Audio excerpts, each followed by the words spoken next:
সিংহ ও বরাহ। গুগু একদিন জঙ্গলে হাঁটতে হাঁটতে একটা সিংহকে এক বরাহর সাথে হাসি ঠাট্টা করতে দেখে। দেখেও বেশ অবাক হয়ে যায়, কারণ বরাহর সাথে সিংহের বন্ধুত্ব খুব সচরাচর দেখা যায় না।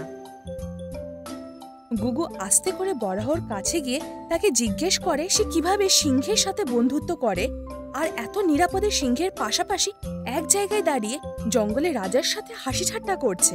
বরাহ গুগুকে বলে, একবার এক গ্রীষ্মের দুপুরে কাঠ ফাটা রোদ্দুরে যখন সব জন্তুরা জলতেষ্টায় মরে যাচ্ছিল, তারা জলের খোঁজে বেরোয়, কিন্তু দুর্ভাগ্যবশত সব জল বাষ্প হয়ে উড়ে যাওয়ায় তারা কেউ জল পায় না। বরাহ জলতেষ্টা সামলাতে না পেরে আরো খোঁজাখুঁজি শুরু করে আর অবশেষে একটা ছোট নদী খুঁজে পায় যাতে জল অবশিষ্ট ছিল।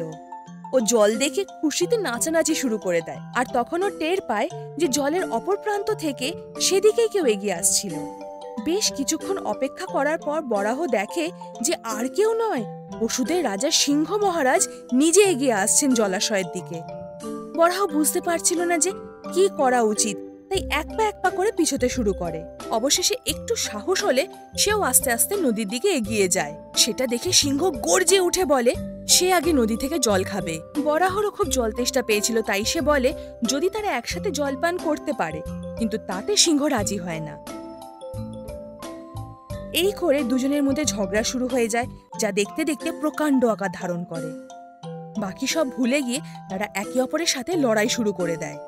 কিছুক্ষণ পরে হাঁপিয়ে পড়ে যখন লড়াই থামিয়ে তারা দম নিচ্ছে, তখন দেখে দূরে কিছু পাখি অধীর অপেক্ষায় রয়েছে যে কখন তারা লড়তে লড়তে নিজেদের প্রাণ ত্যাগ করবে আর তারা সেই তাজা কাঁচা মাংস খাবে। দেখা মাত্রই তারা নিজেদের মধ্যে মীমাংসা করে নেয়, এই ভেবে যে পাখিদের ভোজনের সামগ্রী হওয়ার চেয়ে শান্তিতে একে অপরের সাথে মিলেমিশে থাকা ভালো। গুগু সব শুনে বরাহর সাথে একমত হয়ে বলে, কথাটা সত্যি, একতায় উত্থান আর বিভেদে পতন নিশ্চিত।